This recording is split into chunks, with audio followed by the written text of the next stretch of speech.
Well, hello there, everyone, and welcome back to another beer review. It's Wednesday, and that means it's time for another Western New York Wednesday beer review here on the channel.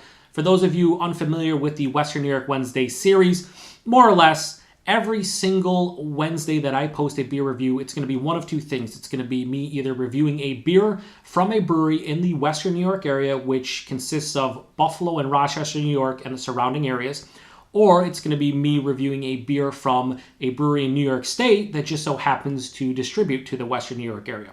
So far, it's been mostly Western New York breweries. I think actually all Western New York breweries, but that might change in the near future. But it's not going to change today because we have a beer from the Western New York area.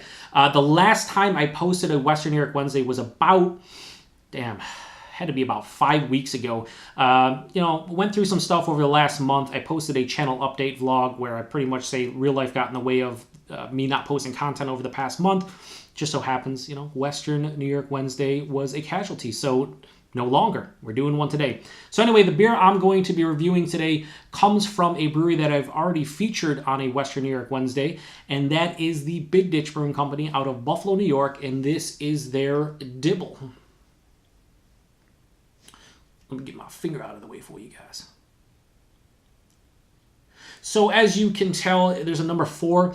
This is the 4th entry in the Lock IPA series. This is a New England style IPA. Comes in at 6.3% alcohol by volume and 41 IBUs. And they have a little bit of a spiel here that I'm going to read you on the back.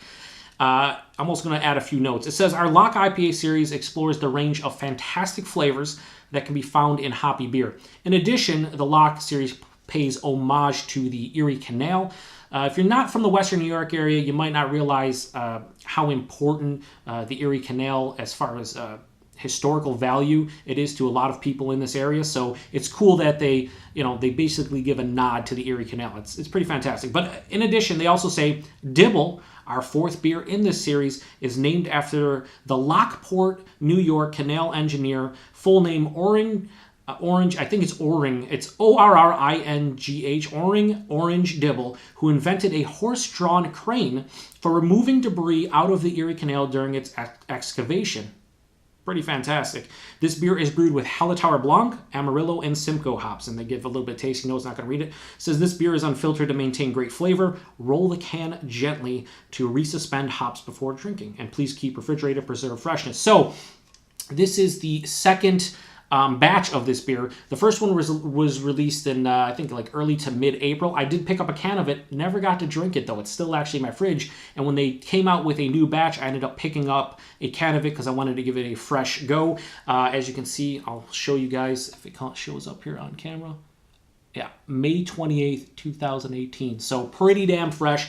Also, on the pretentious wall of bottles and cans behind me, you can see the number 2 and number 3 in the series. So the first one was Packet, the second one was FIP, the third one was 365. I liked all of them. I do think Packet was my favorite, but they're all pretty damn tasty, so it's really awesome I get a chance to try the 4th one. I'm going to try all of them, and they're probably going to all be a part of Western New York Wednesday. So proper glassware. Got the Big Ditch Brewing Company glass here.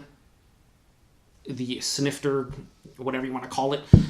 So let's give it a crack here. I did roll the can before I turned this on, so it should be nice and hazy, baby. Let's give it a proper pour, that is. Oh, yeah. That is pouring out like a New England style IPA. Gonna leave a little room to get my nose in there, but come on now. Yeah, baby, that's juice for days. Let me turn it around so you guys can actually see it. Yeah. It's very, very hazy. It looks like orange juice, honestly. Maybe a bit darker. Yeah, a bit darker than orange juice, ever so slightly. But yeah, it's super hazy, opaque almost. Has about a finger of an off-white, creamy-looking head. It plays the role. I mean, I don't know what else you would want from a New England IPA in looks. If it was a bit more hazy and just like turbid, it would look like butternut squash soup, baby. But it doesn't. It looks like a proper New England style IPA. So let's get a nose on it. Ooh, it's actually nice. This can is what? May 23rd to June 13th, like what, 3 weeks old, give or take? Yeah, it's popping. Tons of orange. I don't know if it's the Amarillo. I don't know if it's the same. Oh, I know it's Amarillo because Amarillo get big orange vibes, but tons of orange, tangerine. Shout out to Peter over at the Clueless Drinker, Tangelo.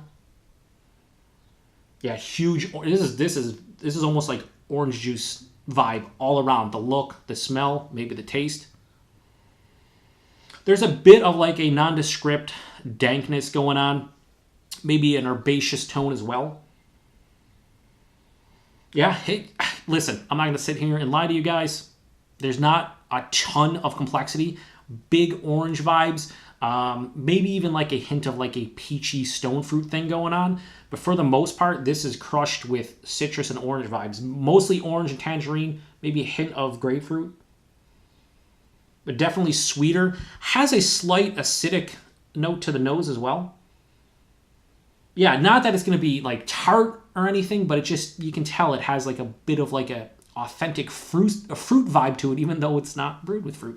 Anyway, it smells awesome. Let's get into it. Cheers.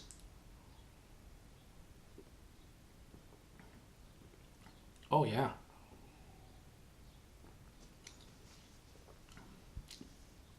Yeah, that's fantastic. That might be the best in the series, honestly. This has, honestly, not brewed with fruit, but this has like, they used like orange juice in this. Like they juiced some tangelos, or they juiced a tangerine, or maybe like a navel orange or something. Big orange juice character.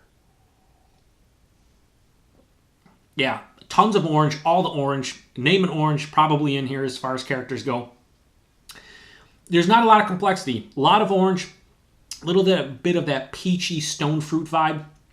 There is like a omnipresent kind of dankness that blankets the entire mouth as you're drinking it. Like it doesn't start and stop. It's kind of throughout the entire palate. This is super easy to drink. Like I said, 6.3%, 41 IBUs. This is a summer crusher. Not summer crusher. This is a summer drinker that you want to take your time with, but it's also way too easy to put back. Yeah, the body and mouthfeel, pretty spot on. This is like medium bodied, has a little bit of density to it. The mouthfeel, it's soft. It's not like super creamy or pillowy or anything, but it has the proper New England style mouthfeel. It isn't to the upper echelon mouthfeels that you get from some of the best New England style IPA producers in the world, but it's up there. It's pretty damn easy to drink. But yeah, not overly complex. Not something that I think many people are going to sit here and pull out 12 different characters. But for what it is freaking tasty. Yeah, there's not much more to say about it. Body mouthfeel, pretty spot on. Orange, peach, a dankness all around, maybe even like a little bit of herbaceous tones to it. Aside from that, though, I'm digging this. Dibble, the number 4 series, or number 4 entry into the Lock IPA series. I'm going to give this a 4.25 out of 5. To get a 4.5, I would want maybe more complexity, but or even like more bold flavors.